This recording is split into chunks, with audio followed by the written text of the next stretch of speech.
have you ever felt like your uniqueness was being challenged? Oh.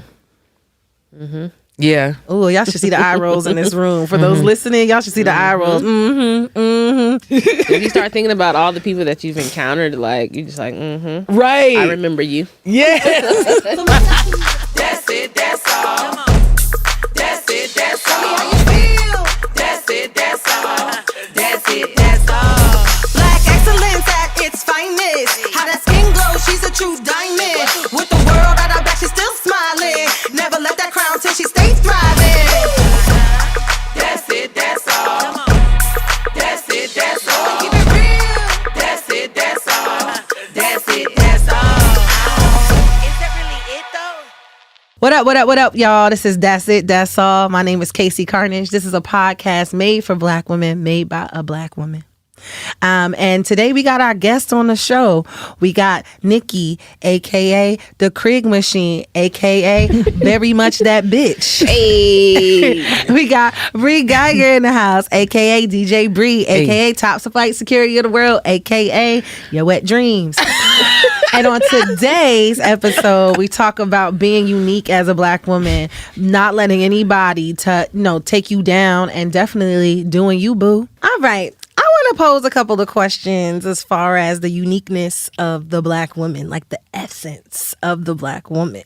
And I just, curious to know, what does that mean to you? Like, what do you think makes the Black woman unique? I feel like nobody can do it like us. Oh, tell it. And it's because of what we had to come up with. We were forced to be unique, and it really benefited us in the long run, What I think is unique about us, a mix of what you're saying, most of the time makes something out of nothing. And also, too, like our style, like just the way we do things, how we speak, and more so how we come together. You see a Black woman across the way, you be like, hey, girl. You be like, hey, girl. Like you could talk about a lot of things when it comes to Black women, but I think that there's things that make us very special. And I think it's, it comes down to our fashion, comes down to the way we cook, the way we speak, the way we, just the fact that we come in all different shapes and sizes, like we aliens for real. And it's funny because I was looking at this post that had like old pictures to new faces. And they were like, we keep coming back. Like, it was just in different times. And I always thought that was very, like, it's always been so cool to me. What do you think, Bri? I agree. What if that was just my answer? I'm like, yes. I hope not. that would make a long show. I just like, oh man, I love this topic because I think about it all the time. You ever in the mirror and you're just like, I am like this beautiful Black thing, and I couldn't imagine being anything else. I really couldn't. Sometimes I'm like, no, I can't. And so I'm like, it just, you go back into, you said like alien-esque, like there's a thing, that's like when a Black woman enters the room, we all, you always look, I always look, and I'm always like, oh, why did I just look at that person? Like I didn't even look at this glow. It's a glow. You can't even prevent it to whatever is happening, your body, your eyes, the whole thing it's all eyes on that. I know, I think it's rooted in we came to this world, this country as 3/5 of a person, and so we had to find out the other two pieces. We had to figure out that maybe that's what it is. The other two pieces, we had to figure out on our own and had to cultivate what that was, because it's something different. Exactly. Every generation, every age, it's something different. Like, you ever seen these like super bionic children? Like these it's like, oh wow, you've been here before, child. Oh, right. No, definitely. Like you've been here before, child. And I always wonder, like, where you even got that from. So I guess my next thing to ask you is that, how do you think that you are unique in your own ways? I don't know whether you had to create an alter ego, or it's just something that you said, this is what I do. Like, it's only for Nikki, it's only for Casey, it's only for Bri. Like, what do you think that is for you? For me, there's like this persona of like, I'm just gonna do it. Like I'll figure out the repercussions later, which have been really bad but really good. And the uniqueness of it to me is just that there's just like this like nonstop like go of like, I just like, if I see it and I want it and I know I already see it, it's like it's already happened for So me. you already happened. You just snapped your fingers and they did it. It just like it all kind of like comes together at, eventually. But for me, even as a kid, and I was always getting in trouble and getting this thing because I was like, that's what I want and that's what's gonna happen, whether it was arts or sports or whatever it was me just like I was doing it. I would figure it out. Can you pinpoint a time where it was like the aha moment for you? With what like as an Like artist? you said, okay, you just said that you came to a conclusion at one point in your life that you were just going to do it. Yeah. Like, do you know when that happened? Oh wow, I would say I was 8 years old. I had I was on and off in different types of foster care, but I feel like I remember the exact foster care home that I was in, and there was a play I wanted to audition for that wasn't like part of the rules or something like that. Part of like a time I needed to be home and like someone's picking me up or some weird structure of some shit I had to do or whatever. Some government structure that don't some align with the play you was trying to audition for. Right. Got it. And so my idea was like, I'm just gonna do it and tell everybody after. And that's from my nose ring. It literally everything in life I was like down my head, like everything that was like, no, you're not gonna do that. Being gay, everything. I was like, I'm gonna do it and then I'll just figure it out later. And so I remember I auditioned for that play, Little Shop of Horrors. And I auditioned for the play, and I love that shit. And so it was like it's a big time commitment and whatnot. And so after I auditioned for it, they were like, "Oh, well, maybe we should get you more into theater stuff." As if I would have asked, it would have never been that way. But the aha moment for me was literally auditioning and thinking, oh my God, if I missed out on this opportunity, like this would have been, I felt the draw, like be like, okay, this is for the rest of my life. You know what I mean? Does that make sense? Yeah, that makes sense. Look, you got to get in where you fit in, and I think, going back to what, we said earlier about doing it and being it and creating it, right? I'm sure like being in that system, there was a lot of odds against you and you probably needed to ask permission, but you was like, look, I know what I want to do. I think, I don't even know, like, hey, because you don't know, you think I want to do and you got to jump out there and do it. And I think that strength, plays in our, the uniqueness of a Black woman, the strength to just be like, all right, we're going to do this. Exactly. Yeah. What I love that. Thank you. Just like, I'm going to do it and then we're going to deal with it later. Y'all going to deal with it because it's already done. Yeah. Yeah. For me, it took me a long time to figure out who I actually was. Mm-hmm.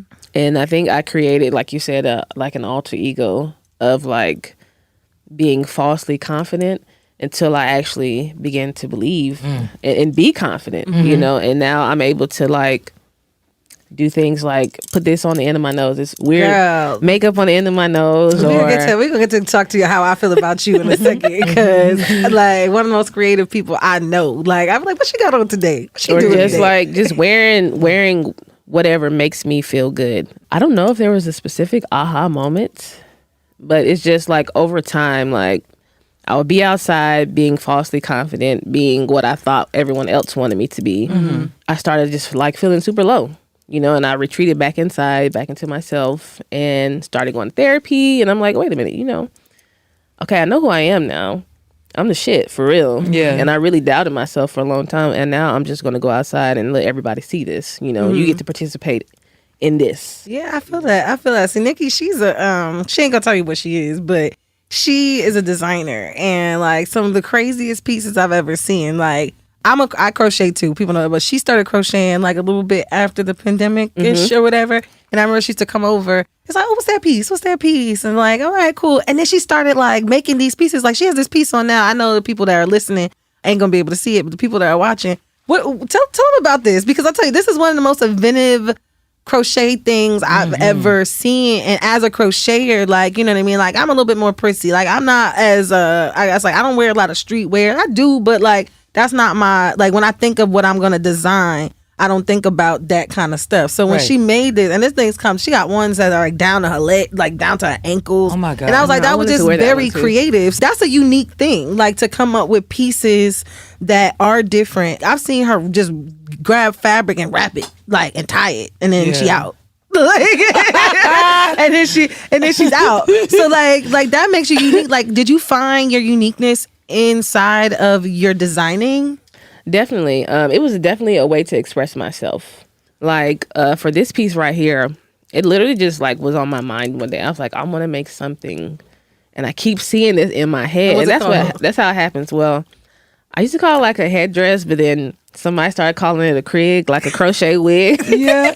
And we just ran with it. It's been called like Rick James, like a whole bunch of stuff. Yeah. Well, you ever thought about having the Krigs with different names to it? Yeah. This is the Rick James Krig. This is the Diana Ross Krig. There you go. Right? Cher has something that's similar to this. Like she took a photo. She did a photo shoot. And So it was does really beautiful. Nefertiti. I was gonna say that. That's all. There's Nefertiti. She the original. She the original Krig for real. I don't know. Like with designing, like I'm really able to bring like what I feel and what I see in my brain outside. And for a long time, I used to like really get upset with myself because I don't sketch that well. Like I can't sketch for shit. And I'm like, I'm just gonna do what I see in my head, and when it comes out, I'm like, you know what, this is fire. That's with this. Like I've had so many prototypes with this one, and now I'm at a point where okay, this is one I can produce. You got the pattern on lock. It's just easier to show than explain. Yeah, I feel like for me, if I had to say what makes me unique again, and I relate to the fact of trying to be something that people expect you to be. I grew up in a very diverse community. I'm very good at a lot of things, even without being taught. So like I had to like decide on, okay, I gotta be this. Like I'm a singer, so I gotta be a singer. I was in corporate America, I gotta be this. I gotta be this marketer. I'm in college, I gotta be this college student. And I realized one day, I don't know if it's necessarily something that I pinpointed, but I realized that like I can utilize everything in my toolbox. And a lot of people around us try to put you in a box to say that you can only do this one thing. Yeah. Like they know like Bri, you DJ and you act and you're a comedian and stuff like that. But what do you get more of? Like, do people label you as the DJ? Do people label you as the comedian? Even though you have many other forms of what you do. Yeah. It was. I was just gonna say I struggle a lot with what you said that your strength is of having a bunch of different things and trying to like hone it all together. I struggle a lot because I feel like people always are trying to pull me into a different direction. Like, what do you want to do more? I'm like, acting is my everything. I love it to be a different character, just escape from Bri for a bit. I love it. But I also love music a lot, and I love comedy and I love working by myself. Oh my God, I love working by myself. Group projects suck. Yeah. Balls. Right.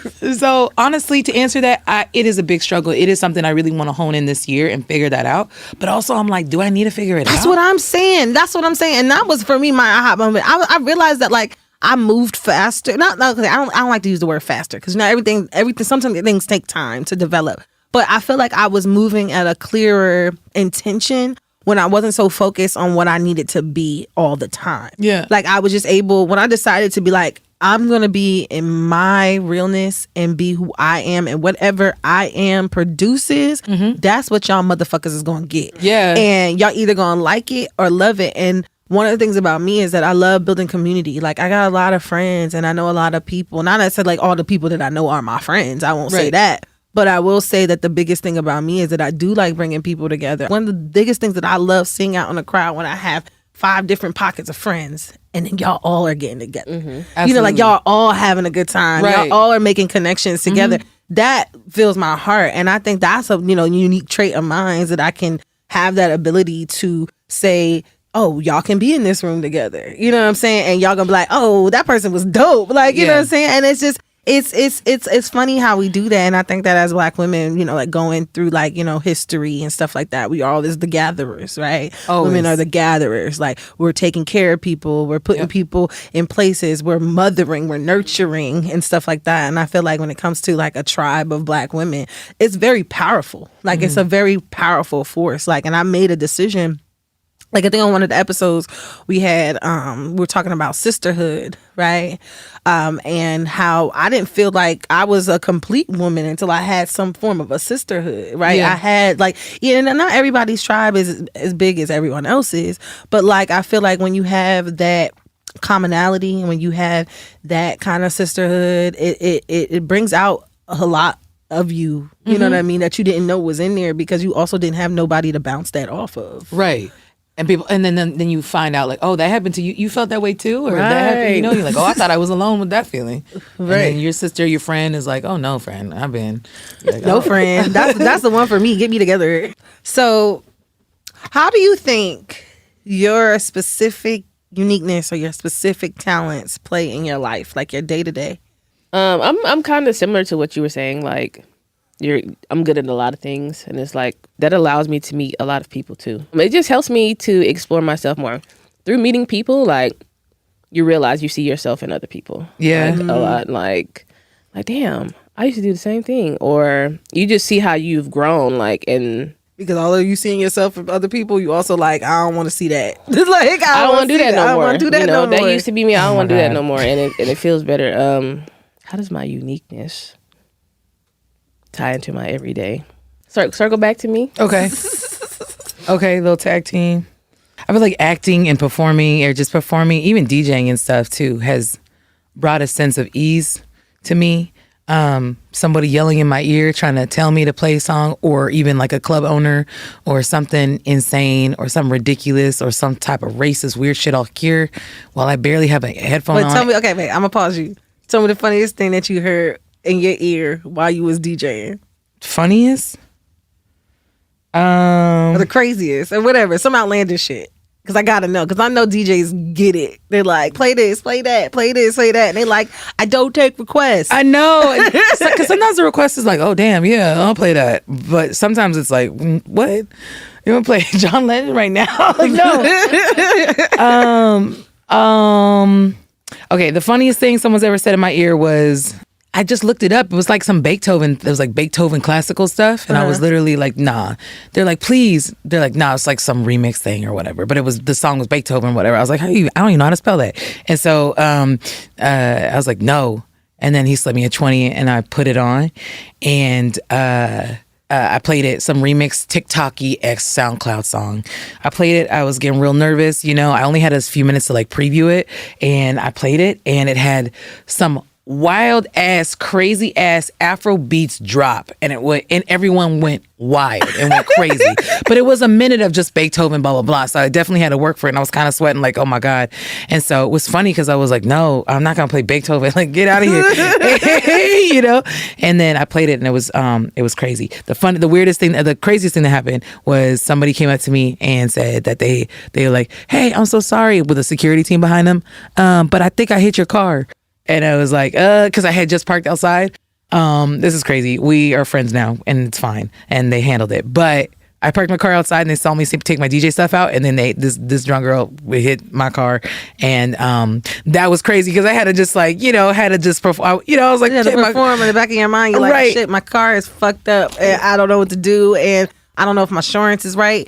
Like some things, like some things you got, some things that be in your head, you really be worried about. Like, but you gotta step up to the plate. Like I'm still at work. I can't just be like, set over. Like, that's the thing. You can't do that. That's the thing, and I think that has helped me not like, smack a bitch, because I was like, because that energy of just being like, oh, it's all good. Also, everyone's seeing me. Everything's seen. Anything could be videoed or used against me at any time, instead of freaking out, which Bri in her 20s would do at everything. I will say that because, we're talking about lessons and learning.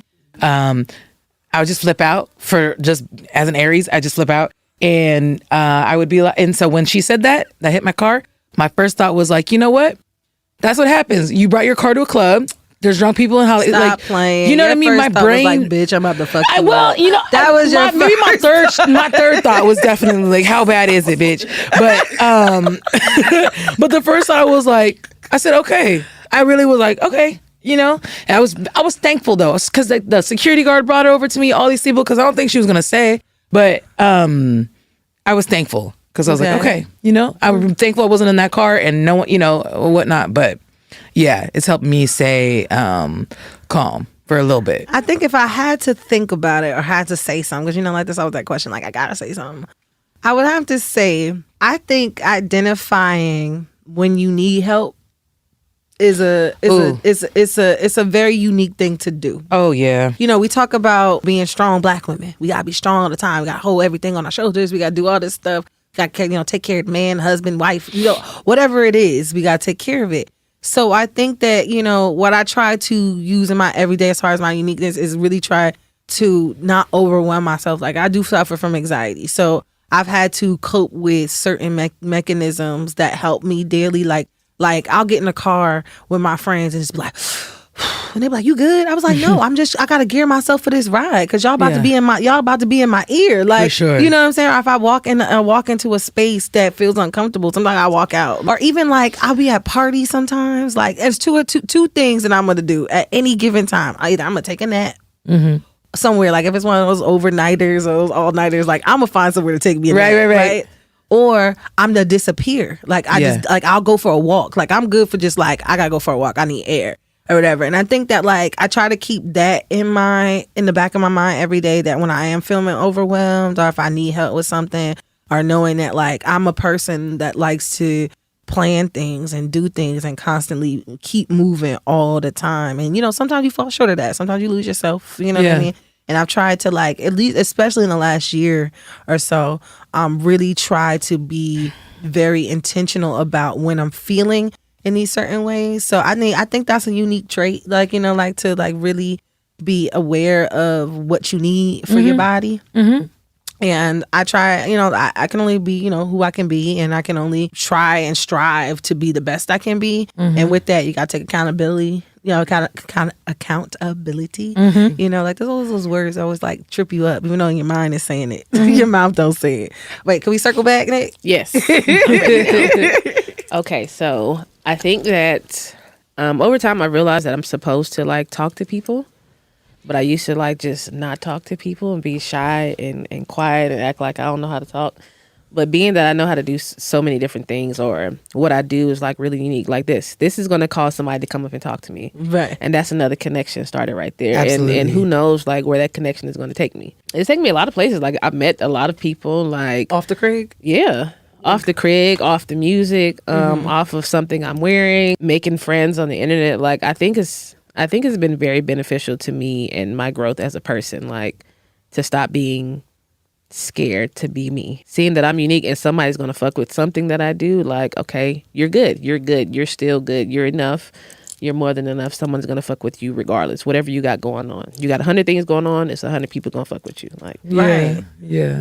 It's I funny. love that. Yeah, I love that too. And it's funny because you don't know who gonna fuck with what. That's the special part about it. Like you really don't know. Like you can even go, like there's been outfits that I've thrown on. Even though I am a early riser, I am a well-prepared person, I always feel like I'm running behind. Like I always feel like I'm running 5 minutes behind. So sometimes I'll wear something and I'm like, I don't even want to wear this, but I don't got time to think about what I'm gonna wear. And somebody be like, that outfit is fly. And I'm my like, God. I just put this on. Like, Yeah, you yeah. don't know. Like, Yeah. you don't know what I usually do. Like, Right, you know right, what I'm right. saying? Like, you don't know what I usually do. You don't know how I usually show up. So it's like, it's funny that like, the perception and how people perceive you is way different than you may perceive yourself. And Yeah. I think that is golden too, because you might think you're looking like a hot mess and you do-rag and they're like, oh, that's the newest do-rag in the game. Yeah. You know what I'm saying? Like they ready. Get that pink do-rag. I'm Ooh, like, when can I get one of them? Like, Right. like, you know what I'm saying? So it's like that. So I would also ask,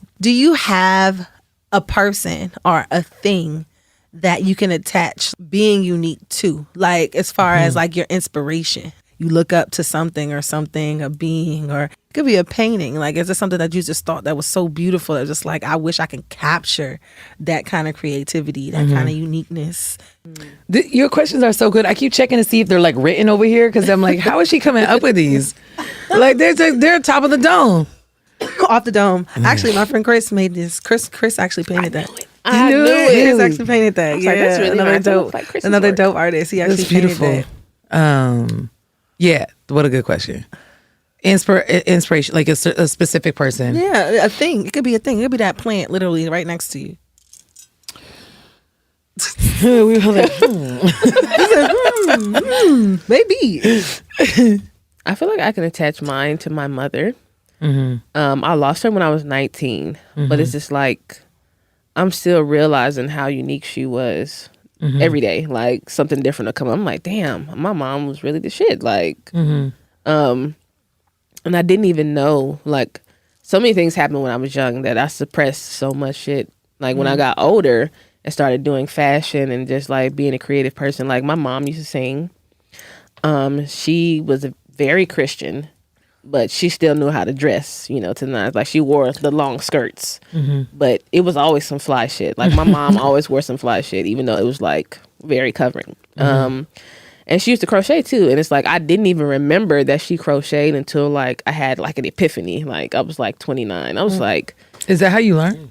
no. Oh, what? No, I just remembered like out of the blue one day. I was like, damn, there was a big bag of crochet items in the closet.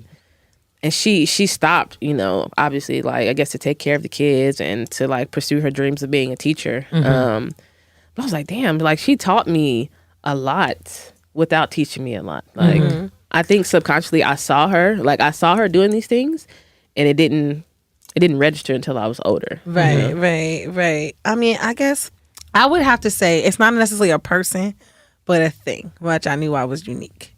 Okay, so I didn't go to school for music, even though I'm a singer now, ironically. And then in fifth grade, you know, like the fifth grade yearbook where it's like black and white pictures that they just kind of like staple together. Like you don't really get a good yearbook in middle school. It said in my thing that I wanted to be a singer. And mind you, like I didn't go, like I just went to art school. So we did everything. We danced, we sang, we acted. That's what we did. But I remember distinctively where I felt like I was unique in that field, even though that wasn't in my forefront of what I thought I was going to do. I remember in choir in my church, we had one of the best children's choirs. Like, I don't know where these kids came from, but we all knew how to sing. Like, that jug was busting. Like, I wish I could find those tapes. I had such a powerful voice that had a lot of range. I was singing everything. And not only was I in the children's choir, I was also in bells. I was also in chimes. I was also in liturgical dance. And I was also in adult choir. So I guess if I had to pinpoint where I felt I was unique, the fact that I was so young and so versatile in that art form, and whether it was what we call, because not visual arts, it would just be like performing arts. Yeah. Like I didn't really, although I wasn't like, you know, my mom couldn't really afford to put me in dance classes or any extra outside of my schools. I still was innately given the talents to be able to do it in so many forms. So I have to say, if I had to identify at a young age, like a special inspiration or anything like that, I would have to take it back to me in choir and in church and them giving us the platform to do all these mediums, you know, because not everybody gets that opportunity to do that.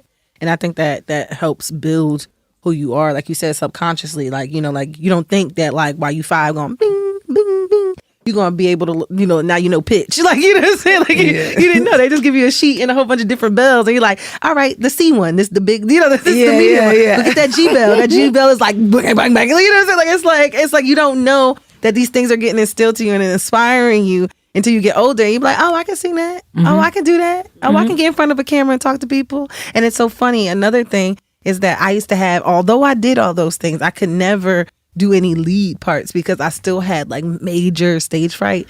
Even though like you get me in a group, in an ensemble, I was there. You know what I'm saying? But when it came to like anything solo, and you know what actually got me out of stage fright? I literally had stage fright until I moved out here, really. What? Like maybe college-ish. And I used to go to karaoke every Wednesday. That got you out of stage fright, or like got me out of stage fright where I can be by myself and solo, like, here, give me the mic, like, you know what I'm saying? After a while of going to karaoke, right. And That's I was like, beautiful. it's funny because it's like it's so dumb, but I guess because it took off so much pressure, right? Because everyone's like, hell yeah, like that energy, but really that's the energy at any place you go when you're performing. But it's more so like finding it in yourself, right? Like, Yeah. you know what I mean? Once you get over you are your worst enemy.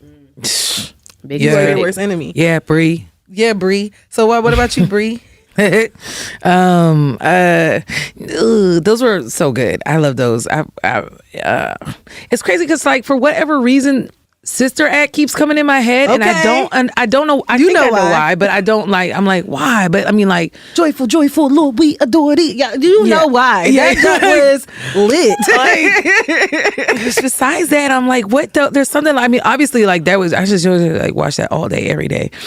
But I don't know, just the and then the cast of it, how they excelled in life, and then also the Sister Act 2, the classmates, like the ensemble, and how different what they were, and all the different homes and things that they were coming from and whatnot. But they were so swaggy and then talented and then great, and they were like the least unexpected people to just like pop off, and I love that. But And Whoopi, like, Come on. I guess the whole thing. I don't know. Sister Act, for whatever reason, is just like predominantly like really in my upbringing. Okay. So with that being said, have you ever felt like your uniqueness was being challenged? Like someone made you feel bad for being what you wanted to do and who you needed to be? Oh. Yeah. Oh, y'all should see the eye rolls in this room. For those listening, y'all should see the eye rolls. A black girl will definitely be like, If you start thinking about all the people that you've encountered, like you're just like, Right. I remember you. Okay. So maybe that's too easy of a question. Like we know we got those. Right. Let me ask you. Okay. Let me put a tag on that. So has anything or anyone made you feel bad about being your uniqueness that actually put you in a space that you felt like you couldn't move forward? Like actually like made you doubt yourself? Are we naming names? You could do what you want. Oh. Mr. Sanderson. No, I was just going to say. Fifth grade teacher. Yeah, mine was Miss Cox, Cox, Miss Cox. Yeah. Look at her now, Miss teacher. Cox. Yeah, she's gone. But yeah. She gone? Yeah. Okay. I wanted to so bad because when I got into my BFA program, I wanted to so bad go back and like tell her, what's good. But Good. I got kicked out of my BFA program so I was like, what was I? This was like 20 years old. Sophomore year, it's a class of 10 at the university, and so the BFA, and so I was in it for 2 years, and then on my third year is when I got kicked out. And the older I got, I realized there wasn't a lot of things for me to excel as an actress to like really perform and showcase or anything. There was nothing I was in, to show what I was doing or what I could do when I like break it down like that. But their idea was they told me that they didn't see it in me as like a longevity, as a long-term thing. It wasn't a serious thing. It wasn't then. I was 20. I almost was 21. I was there's Four Locos and stuff. I was like, I didn't care. If there was a thing for me to excel in, I would have excelled in it. I was having my own, I put on my own shows. I had this like Black History Month show that I did, and I was trying to make my own stuff or whatever, but it was like a university. So these things that they were putting on were things that they weren't going to cast like a big black woman, I was making the other, men in the cast like seem smaller. Even when we did Shakespeare and stuff, like the man I was paired with, I had to switch up with him because he was too small, and I I'm 6 feet tall, 200 pounds. Right. They couldn't handle the thickness and all this stuff. Like they were always trying to put me somewhere or whatnot. But, for years getting kicked out of the BFA was like this huge thing for like, for my family, for everyone else in the BFA, for other theater kids I've acted with, and then coming to LA and trying to get a job or even auditioning in New York and saying that, it was kind of like, it was like really shunned upon or whatever. And and so I started to listen to that for a while. And the click was also when I got older, I was like, oh, that didn't mean shit. That was just like, they didn't see a place for me. There wasn't. The shows that they were producing at the time, there was nothing there for me to do. Okay. But that happening, that had messed me up for a while, and it needed to, because I also was cocky as an actress, because I thought I was good enough to do it, so I thought the world owed me all these roles and I could enter the room and get them and stuff. So Miss Cox is right. So yeah, Miss Cox is right. Miss Cox is right. Got it. Yeah. For me, it's like family. Like my oldest brother, we haven't spoke since I moved to California. How long is that? 8 years, 9. Wow. He didn't agree with my lifestyle decision to move here and what I'm pursuing. And like, we went from like literally talking every day, like sitting on his porch, like in the country, talking every day, to not talking at all. And I couldn't figure it out for the longest time. I'm like, damn, okay, I'm in California. I don't know what the fuck I'm gonna do. Let me work at this burger place. Let me go do this. Let me go do that. And I was not confident at like in anything, honestly. And then, like I said, once I just like retreated to myself and came back out, I'm like, okay, maybe it was something with him. Like it wasn't me. Like he was probably projecting whatever was happening with him. But it's like, I shouldn't let that hold me back in a sense. Like, Absolutely and really not. just start Absolutely like not being who I am for me, because what I eat don't make him shit, you know? Ooh, okay. I love that. What I eat don't make you shit. Well, with that being said, I want to wrap this up I like to leave a message at the end of all these shows, right? What would you say to the next about being themselves? We're going to keep it short because we got to wrap it up. But I would like you to leave a message to somebody who's looking like, how do I just be me? Or how can I use my uniqueness to spread love in the world? For anybody that's like scared, just pretend like you're not. And eventually you will not be scared. I love that so much. Okay, Rihanna. It's so good. That's a real shit though. Like, honestly, you'll figure it out. I love that. I would say you're doing people a disservice, or people that believe in you, by like not even doing it, or not even trying, or just not even like lifting a finger to do it, because your thoughts have already made you believe you can't. So, just go for it. And the millisecond that you don't, there's 3,000 million people who just did, and then it's a whole thing. You got to start over again and do it. Just do it. Even if it's not ready, put it out there, post it. Talk about it. Put a podcast on, show it. Like, do it before you're ready, and then you'll be ready. Kind of like, that's what's up. What's up. I would say, welcome to I Don't Care. That's what I would say. Tell them welcome to I Don't Care. Yeah. And I just want to thank y'all for coming on the show today. Thank you, Nikki. Thank you, Bri. And that's it. That's all. Yes. I was like, I hope I remember that. That's all. Daz It Daz All is written by me, Casey Carnage, and produced by myself and Rick Barrio Dill. Executive producer is Duff Ferguson. Our senior producer is Sabrina Siewert. Associate producer, Bri Coorey. Audio and video engineering and studio facilities provided by S.L.A.P Studios LA, with distribution through our collective for social progress and cultural expression, S.L.A.P the Network. If you have any ideas for a show you want to hear or see, please email us at info@slapthepower.com. And as always, go to dazitdazall.com and sign up there to make sure you will never miss a thing. See you next show.